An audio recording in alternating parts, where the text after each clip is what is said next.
सदृश गोपिन प्रेम प्रकट कलयुग ही दिखायो। निरअंकुश अति निडर रसिक यश रस न गायो। दुष्टन दोष विचारे मृत्यु को उद्यम कियो। बारन बांको भयो गरल अमृत ज्यों पियो। भक्ति निशान बजाय के काहू ते नाही लजी। लोक लाज कुल श्रृंखला तज मीरा गिरधर भजी। श्री राधे राधे। भक्तों, सत्संग का लाभ सभी श्रद्धावान व्यक्तियों को प्राप्त होता है।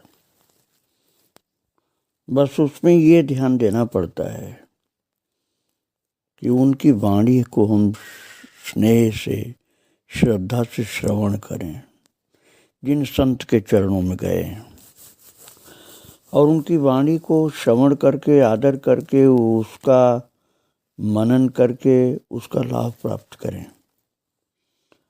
तब सत्संग जीवन के लिए परम कल्याणकारी सिद्ध होता है। भक्तों, मीराबाई महान संत थी और वो द्वारकापुरी में रह रही थी अब। और द्वारकापुरी में आने वाले भक्त, संत, साधक मीराबाई का नाम सुनकर के उनके पास जाते थे। उनके चरणों में बैठ करके उनसे जीवन के मार्गदर्शन के सूत्र प्राप्त करते थे। अपनी समस्याओं का समाधान करके कल्याण लाभ प्राप्त करते थे।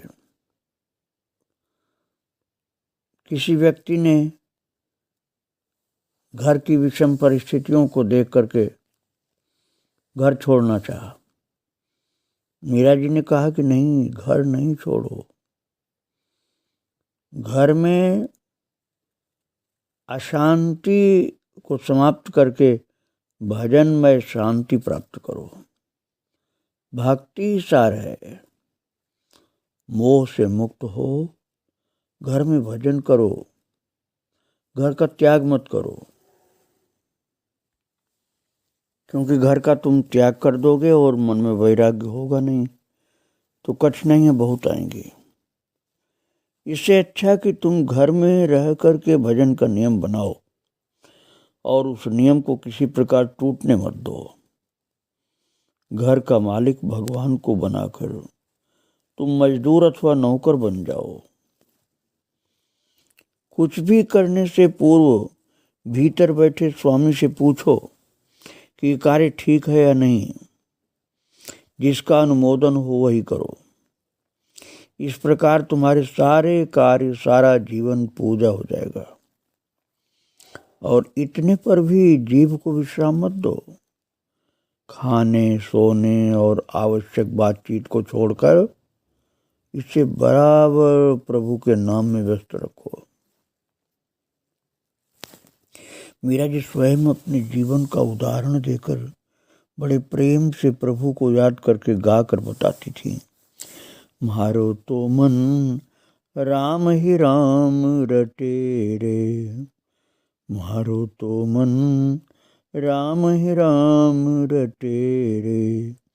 राम नाम जप जग प्राणे कोटिक पाप कटे रे। राम नाम जप जग प्राणे कोटिक पाप कटे रे। मारो तो मन राम ही राम रटे रे। जन्म जन्म राखत पुराणा श्याम नाम फटे रे।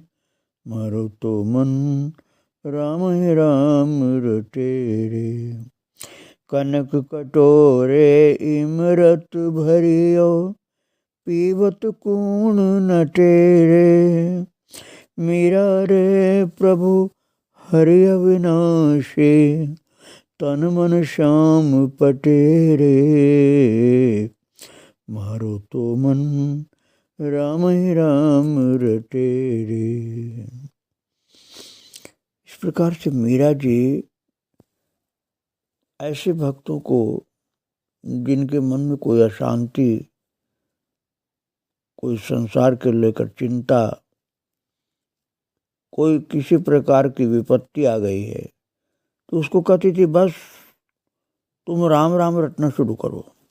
अब आप देखिए भक्तों, मीरा जी कृष्ण भक्त थी, लेकिन राम राम रटने की बात बोल रहे हैं।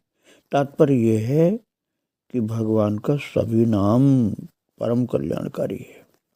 कृष्ण भक्त हो तब भी राम जपो, क्योंकि दोनों में भेद है ही नहीं। मीरा जी कहती हैं कि राम नाम जपने से करोड़ों पाप कट जाएंगे तुम्हारे, पुराना हिसाब खत्म होगा, और ये कनक के कटोरे में भरा हुआ अमृत है, इसको पियोगे तो अविनाशी प्रभु तुम्हारे अंदर छा जाएंगे। इसलिए यही कल्याणकारी, यही करो तुम। तो भक्तों, वर्ष भर में महीने 2 महीने का समय निकालकर मीरा जी कहती थी सत्संग के लिए निकल पड़ो, और सत्संग में जहाँ पहुँचो संतों के बीच में, वहाँ सावधानी पूर्वक उनकी वाणी को श्रवण करो, वो तुम्हारे भीतर बैठ जाएगा ज्ञान, और ज्यों ज्यों रस की बाढ़ आएगी हृदय पिघल करके बह पड़ेगा, और वो नामी अर्थात जिनका नाम है वो प्रभु हृदय सिंहासन से उतर करके आंखों के आगे नृत्य करने लगेंगे, और तब भाव विभोर हो करके तुम गाओगे। मीरा जी स्वयं गाती थी प्रभु के प्रेम में मतवाली होकर, और कहती थी राम नाम रस पीजे मनुआ, राम नाम रस पीजे, तज कुसंग सत्संग बैठ नित, हरि चर्चा सुन लीजे, राम नाम रस पीजे मनुआ, राम नाम रस पीजे, काम क्रोध मद लोभ मोह को चित से दूर करीजे, मीरा के प्रभु गिरधर नागर, ताहि के रंग में भीजे, राम नाम रस पीजे मनुआ, राम नाम रस पीजे। मीरा जी कहती थी राम के नाम का रस पान करो, कुसंग का त्याग कर दो, सत्संग में बैठ करके हरि की चर्चा सुनो, काम क्रोध मद लोभ मोह इनको मन से हटाओ, और गिरधर नागर के सरस चरित्र के प्रेम भरे हुए रंग में अपने को भिगाओ। अब आप देखिए राम नाम की साधना मीरा जी ने कितनी की है, कि कहती हैं कि उस नाम का रस पान करो। और कई लोग अपने को बड़े विद्वान समझ करके ये कहने लग जाते हैं कि भगवान के नाम से क्या होगा। ये बहुत नासमझी की बात है भक्तों।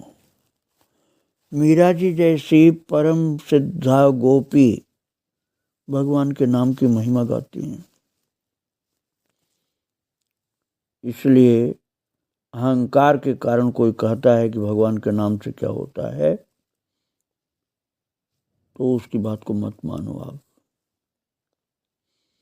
एक सत्संगी ने पूछा कि माता आप वचन पूर्ण रूप से सत्य है, किंतु मैं एक प्रश्न आपसे करना चाहता हूँ, यदि आज्ञा मिले तो करूं। उन्होंने कहा हाँ कर सकते हो। तो बोला कि आप कहती हैं कि घर छोड़ो नहीं, लेकिन आप तो घर छोड़ दिया माता, आपने तो घर छोड़ दिया और दूसरे को कह रहे घर मत छोड़ो।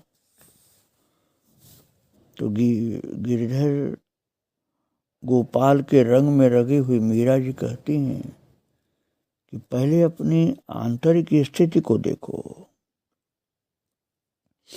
तब समझ पाओगे इस बात को। मीरा जी स्वयं अपने जीवन को देख करके उसके कल्याण के लिए बताती हैं। मुँह तो गिरधर रे रंग राती, मुँह तो गिरधर रे रंग राती, पंचरग चोलो पहर सखीरे, झुरमुट खेलन जाते, मुँह तो गिरधर रे रंग राती। जिणरा पिया परदेश बसत है, लिख लिख भेजे पाती,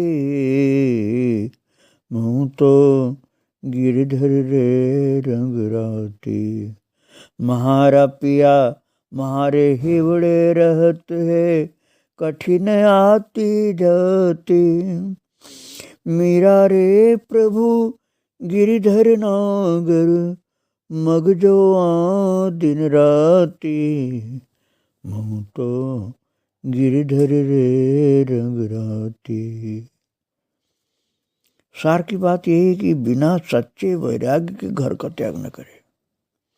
वैराग्य सच्चा होना चाहिए, नहीं तो थोड़े दिन बाद फिर घर के उन्हीं चीजों में फंसोगे जिनको छोड़े हो। फिर भक्त लोग बोले धन्य हो माता, धन्य हो, आप सत्य कहती हो, हमसे जो भूल हुई हो तो उसको क्षमा प्रदान करें माँ, क्योंकि हम लोग अज्ञानी जीव हैं, हमको अनुभव नहीं ऐसा है। जिस प्रकार से आपने घर त्याग किया है वो स्थिति हमारे समझ के बाहर थी। आपने तो 15 वर्ष तक चित्तौड़ में तमाम कष्टों को झेला, उसके बाद आप मायके में जाके 2 वर्ष रही, फिर आपने घर का त्याग करके वृंदावन वास किया और प्रभु की आज्ञा से वृंदावन से आप द्वारकापुरी आई। आपके जैसे त्याग, तपस्या, वैराग्य, भक्ति, ज्ञान कहाँ किसी को मिल सकता है। मीरा जी ने अपने नेत्रों को झुका करके जैसे उनकी बातों को स्वीकार किया। एक भक्त ने कहा कि माँ भजन में मन तो लगता नहीं है, तो क्या होगा जब से जी खिन्न हो जाता है। तो मीरा माता ने कहा कि भजन का अर्थ है कैसे भी जैसे हो, मन वचन काया से भागवत संबंधी कार्य हो, भागवत संबंधी कार्य में लगे रहो, प्रभु की सेवा से संबंधित कार्य में लगे रहो। हमें उसका ध्यान वैसे ही बना रहे जैसे घर का कार्य करते हुए माँ का ध्यान पालने में सोए बालक की ओर रहता है, और जैसे सबकी सेवा कार्य करते हुए भी पत्नी के मन में पति का ध्यान रहता है। पत्नी कभी मुख से पति का नाम नहीं लेती है, तब भी मन प्राण से जुड़ा रहता है उसका संबंध, स्वयं चाहे तो भी नहीं हटा पाती। इसी तरह से मन को नाम के रस से सराबोर करके प्रभु के संबंध में जोड़कर रखो, तो फिर भजन तुम्हारा होने लग जाएगा। अपनापन ठाकुर जी से होना चाहिए, ठाकुर जी की सेवा में अपने को समर्पित कर देना चाहिए। भगवान की सेवा में नहीं लगोगे तो संसार में फंसोगे, इसलिए भगवान की सेवा में लगे रहना चाहिए। भगवान की सेवा निष्काम होती है, संसार को कोई स्वार्थ उसमें नहीं रहता है। जैसे जैसे निस्वार्थ होते जाओगे वैसे वैसे प्रभु की सेवा में खरे हो जाओगे, सच्चे हो जाओगे। इस प्रकार से भक्तों, मीरा माता जगत के कल्याण की बातें साधकों को समझाया करती थी, और जब अकेली बैठती थी तब विरह की दारुण दशा में पहुंच जाती थी। सागर की उत्ताल तरंगे उन्हें विभोर कर देती थी। किंतु प्रिय विरह की दारुण व्यथा चैन नहीं लेने देती थी। उन्हें वृंदावन की वे रातें याद आती हैं जब वे ललिता के साथ गोवर्धन गिरी के कुंजों, यमुना पुलिन और वृंदावीथियों में श्याम सुंदर की लीला का दर्शन करती हुई घूमती थी। लगता था बस गंतव्य आ गया, अब कहीं नहीं जाना, कुछ नहीं देखना, कुछ नहीं कहना। किंतु द्वारकाधीश अब मुझे बुला करके वृंदावन से द्वारकापुरी ले आए हैं, तो अब यहाँ की लीला का रस प्राप्त करना है और उन्हीं से जुड़कर उनका आनंद प्राप्त करना है। भक्तों, वैसे तो मीरा जी सदा प्रभु से जुड़ी रहती थी, लेकिन एक क्षण के लिए भी उनको वियोग दिखलाई पड़ता था कि कहाँ चले गए प्रभु, तो बस रो रो करके प्रभु को पुकारने लगती और उनका विरह युक्त गायन शुरू हो जाता था। माने क्यों तरसाओ, हे प्रभु मुझे आप क्यों तरसाने लगे। माने क्यों तरसाओ, थारे कारण सब जग छाण्या, अब थे क्यों बिसराओ। बिरह बिठा लागे उरंतर, थे आशान बुझाओ। माने क्यों तरसाओ, अब छाड़िया ना बने मुरारे। शरण गया बलि जावा, मेरा जन्म जन्म हृदय भगता प्रेम निभावा। माने क्यों तरसाओ। भक्तों, उन्हें शांत करने का एक ही उपाय था, सत्संग। संतों को देख करके उनका सारा दुख दर्द दूर हो जाता था और वे स्वयं कहती थी कि श्याम के बिना, सत्संग के बिना कहाँ से दुख दूर हो सकता है। इसलिए सत्संग से जुड़े रहो, प्रभु का नाम जप करो, प्रभु का ध्यान करो, लीला चिंतन करो, प्रभु का अनुभव करते हुए आनंद विभोर रहो। लेकिन कभी कभी भगवान उनको बहुत जबरदस्त विरह अनुभूति कराते थे। तब दासियों को लगता था कि मीरा जी के देह में प्राण नहीं है, वे रो उठती।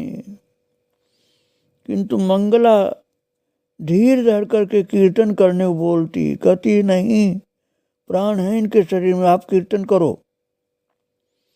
और उनके कीर्तन से वह सचेत होती, पर उनकी पीड़ा देख वे पछताने लगती कि जब तक अचेत थी पीड़ा भी शांत थी। शायद मूर्छा में प्रभु दर्शन का सुख पा रही थी और सचेत होने पर वे कभी नील वर्ण सागर को अपना प्रियतम जानकर मिलने के लिए दौड़ पड़ती, समुद्र को अपना प्रीतम मान के समुद्र से मिलने के लिए दौड़ती, कभी नील गगन की ओर दोनों हाथ उठाकर उछल पड़ती, और दिन में तो जैसे तैसे साधु संग भजन कीर्तन में निकल जाता है, किंतु रात तो बैरिन होकर आती है।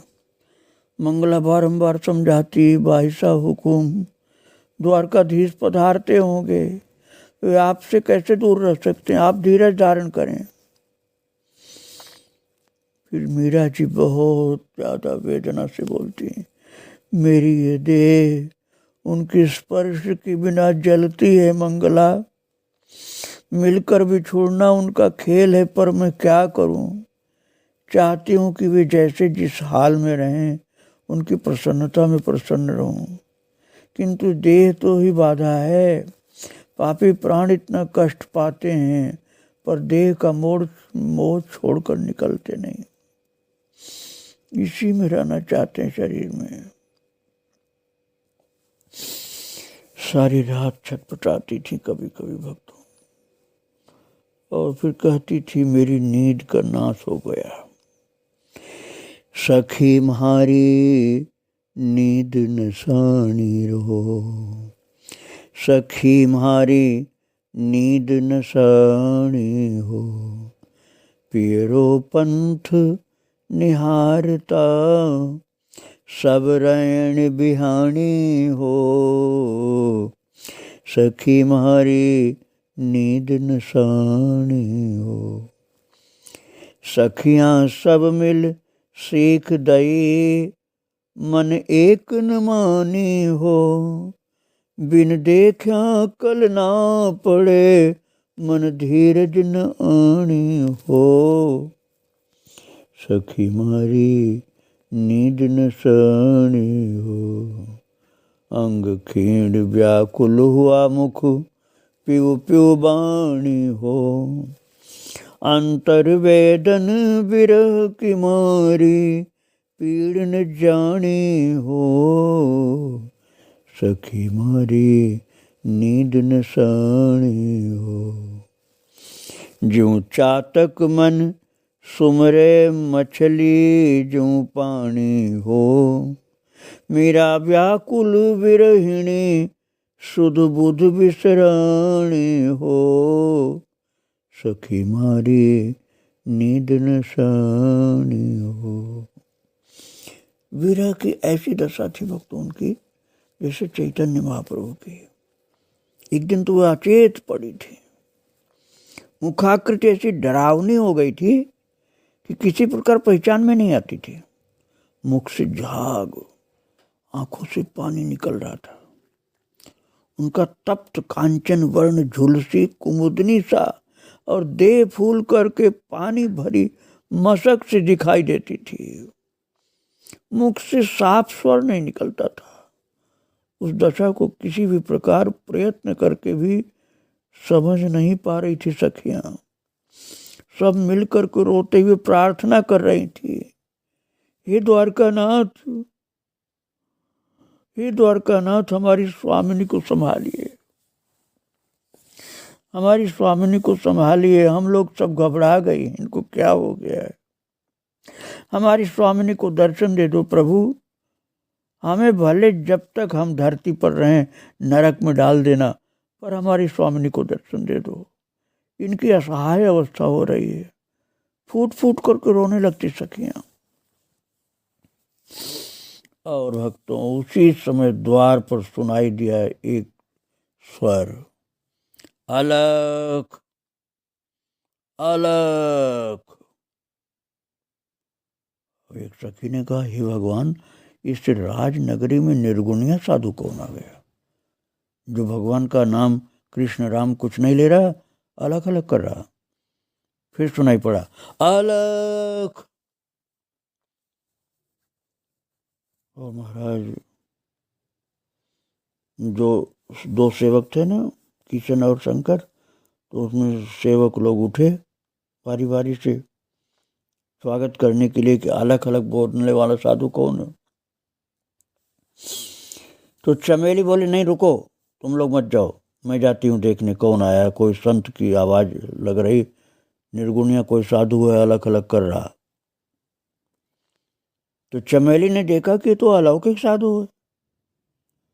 सिंगी शैली मुद्रा भगवा वस्त्र धारण किए और 16-17 वर्ष का सांवला सलोना किशोर। मीरा की हालत उस समय क्या थी मैंने आपको बताया था अभी, कि लगता था कि अब शरीर बचेगा ही नहीं। ऐसी छटपटा रही थी और सखियां रो रही थी उनकी हालत देख के। और उस समय ये जो सन्यासी आया था अलग अलग बोलने वाला, ये 16-17 साल का सांवला सलोना किशोर सन्यासी था। चमेली ठगी सी कुछ क्षण देखती रही, फिर प्रणाम करके खोए खोए स्वर में बोली, पधारें भगवन, आसन ग्रहण करें, आज्ञा करें, क्या सेवा करूं। तो उस सांवले सलोने किशोर सन्यासी ने कहा, देवी तुम्हारा मुख म्लान है, कोई विपत्ति हो तो कहो, ऐसे कहा भक्तों सन्यासी ने। तो